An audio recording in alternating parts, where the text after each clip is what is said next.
You are so used to being physical, manifested, flesh, blood, bone, body, stuff, things, events, circumstances. You are so accustomed to looking at reality that you don't even know that there's a vibrational reality that precedes every reality. So you're looking at the results of attention, which is what reality is. That's reality. Reality, it's the stuff I can see. It's the stuff I can hear and smell and taste and touch. It's the stuff that others can see and hear and smell and taste and touch. But we want to help you to realize that you're not all seeing and hearing and smelling and tasting and touching the same thing at the same time. Have you ever been an eyewitness to an event? Did you ever notice how differently you saw it because your personal biases caused you to see it one way while somebody else's personal biases caused them to see it another way? And it turns out what you see has far more to do with who you are and where you stand when you see it than what you saw. So we want to help you to understand that even this reality that you're so excited about is really up for debate. And if you watch the 24-hour news cycle, you know that. In other words, everybody's got a different opinion, and a different opinion means a different outlook, and a different outlook means a different expectation. You are as many different worlds as you are perceivers of this world. And we know you get together and you come to many agreements. We get it, that there is much that you can't agree upon, and we love that because that's the stable platform from which you're bouncing off. But we just want to say to you, you are way, way, way, way, way too enamored. You're too excited. You're too engulfed in your reality. And it's locking you into slow change. And it doesn't need to. If you could let loose of reality, your reality could change. But you keep beating the drum of what is, statistics and documentations and historical documents and monuments and those classrooms where you got to talk about not just what happened today. Current events are only a small part. Let's go to history. Let's do history, anthropology, biology. In other words, let's study all of that stuff that preceded where we are now. And we say, it's all fine as a platform from which you are bouncing, but you are creators. You came to live life and to explore and to come to your own personal conclusions of what would be an improvement from where you stand. So you were source energy before you came into this body. Many of you understand that. You look around this big world spinning in its orbit in perfect proximity to other planets, and you get it, that there must be something bigger to this picture than you just showing up and crawling out of the sea. You get it, that there's something way, way, way bigger. There's some intentionality. There's some consciousness that is going on. Most people do, some degree of that. And we want to say to you that, yes, you certainly did exist in what you are calling spiritual, or we are calling vibrational form before you came into these magnificent bodies. But we want you to understand that even though you were energy before you were flesh, blood, and bone, and consciousness in this body, even though you are now flesh, blood, and bone in this body, you are still spirit. You are still source. You are still vibration. You are both all at the same time. In other words, the larger part of you is spirit or vibration while you are here in this physical body. And we want you to understand that there is a vibrational communication going on all day, every day between who you really are and who you are in this body. And your emotions are telling you the story of that communication. When you feel elation, you are in close vibrational concert with who you really are. When you feel afraid, you're a far cry vibrationally. You've got some vibration resistance going on by virtue of what you're focused upon that the source within you is not focused upon. So the only real difference worth mentioning between the non-physical aspect of you and the physical aspect of you, at least the part that we want to call your attention to here today, is that who you really are, the source or God force within you, holds to the furthest expanded consciousness and does not step back. In other words, who you really are is a more disciplined focuser. That's why your Earth continues to spin in its orbit in perfect proximity to other planets. If it were up to you, deep trouble. So here is this non-physical part of you. Here's how it works. So you were non-physical energy. A part of that consciousness came into the physical body you know as you. Now you came with great reason. Here you are exploring the details around you for the explicit purpose of coming to new conclusions from where you stand about what would be better.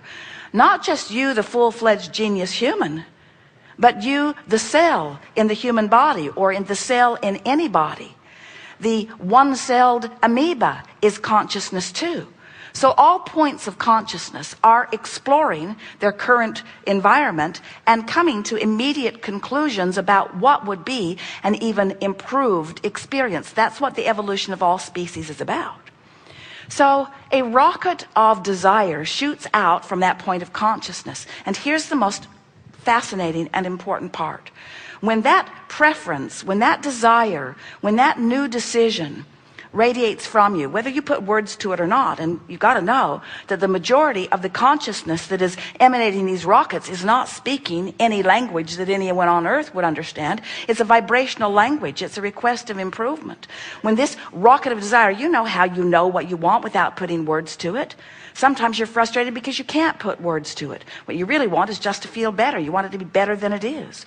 So off goes this rocket, and the source within you receives that vibrational request and immediately becomes it, and here's the most important part, holds it as the new set point of creation. Holds it and now eternally calls you to catch up with it. You, the launcher of it.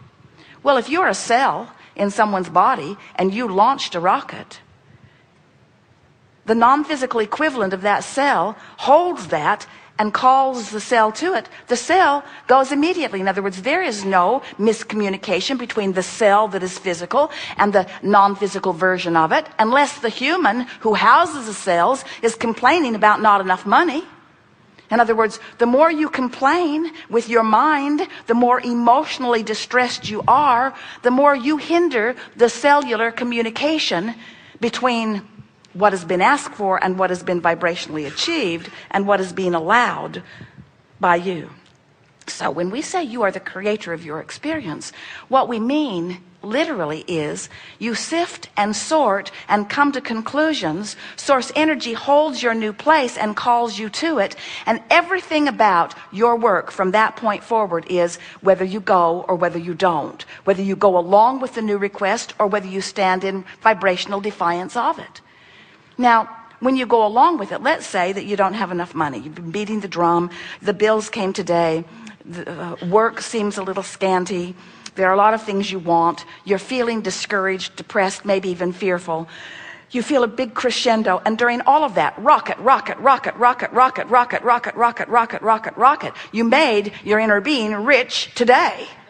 Rocket, rocket, rocket, rocket, rocket, rocket, rocket. So your inner being receives the request and knows it and holds it, receives the request and holds it and knows it, and begins immediately by the powerful law of attraction assembling all cooperative components to bring about the physical evidence of what you've been asking for. All cooperative components, all compatible with that vibrational request, are drawn immediately into this vibrational realm that you don't want to hear about because you can't see it, hear it, smell it, taste it, touch it. But we're here to tell you it is real, it is vivid, and if you will come to believe in it, it will serve you very well. So here's this, we're calling this your vortex of creation, where this law of attraction, assembling of all cooperative components, not only is occurring, but has occurred. In other words, it's present tense. It's done. So then here you are over here exploring whatever circumstances caused you to launch those rockets. And you're beating the drum, if you're like most humans, of explaining why you deserve that. I need it, you say. It's not fair that I don't have it, you say. I've wanted it for a long time, you say. It's been painful without it, you say. There are a lot of us that don't have it and want it, you say. So without even realizing what you're doing, as you justify where you stand, This isn't good. It shouldn't be like this. I want something different. I don't like this. We're all joined together. There are many of us that don't like it. We are protesting, protesting, protesting, protesting. We're protesting the absence of what we do want. We're protesting the presence of what we don't want. We're protesting, protesting, protesting, protesting. Whether you're joining the groups in the Arizona cities today, it doesn't matter what side of what argument you're on. If you're protesting what is, instead of celebrating the improvement, you're not a vibrational match to your own inner being. And you are single-handedly, personally depriving yourself of receiving the benefit of what you've asked for that has already been given. That would make a good name for a book. When you ask, it is given. But physical friends say, that can't be true. Where's my stuff? And we say, it is in vibrational escrow waiting for you to tune yourself to the frequency of wanted instead of to the frequency of unwanted. Even Jerry and Esther occasionally will find themselves so fully aware of something that is currently manifested that is not as they want it to be, that they will stand and look at it and comment on it and talk about how it got there and ask what were they thinking? Talk about whose fault it is that it is there. Remind each other how much they don't like the fact that it is there. Remind each other that they deserve better than what they're getting. Forgetting temporarily that what they want is over there and that they could easily turn their attention to what's already been created by them, for them. But there's something so real about reality. It's so vivid. It's so colorful. It's like those high definition televisions, isn't it? With stereophonic sound. It's captivating.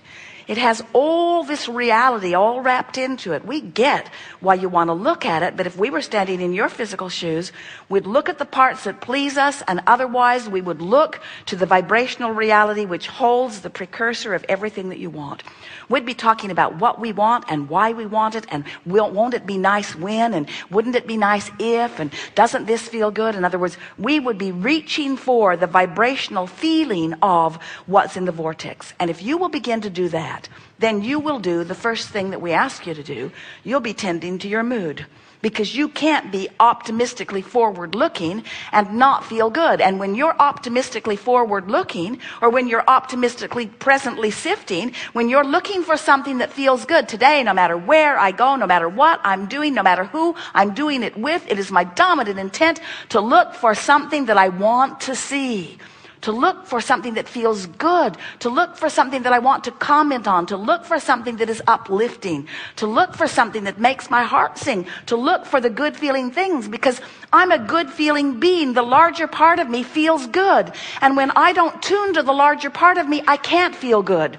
Not because my stuff isn't here, but because I'm not tuned to the larger part of me. You can't be a fragmented, out there on the raw and ragged edge version of who you really are and ever feel good.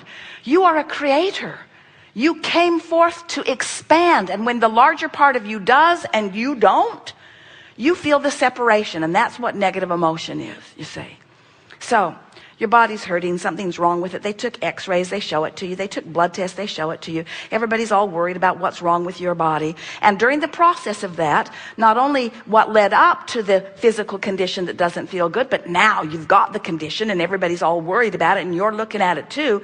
Now, all day, every day, you're launching an improved physical body into your vortex of creation. In other words, you know what you don't want, you know what you do want. So all day, on a cellular level, or even coming out of your conscious mind, your body is improving over here. Your vibrational body is stronger and healthier, stronger and healthier. You have put a vibrational version of your physical body equivalent to the vibrational version of this planet that is spinning in its orbit right now. In other words, we're not kidding around about this. This vibrational reality is big time necessary stuff, and you've got a vibrational version of your body, of your relationships, of your relationship with every person, of your financial relationship, of your relationship with your dwellings.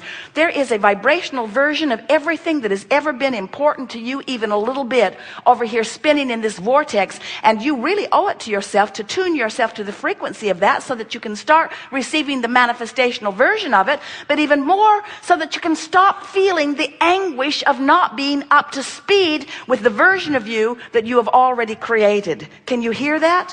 The version of you that you have already created. It's a magnificent version of you, you see.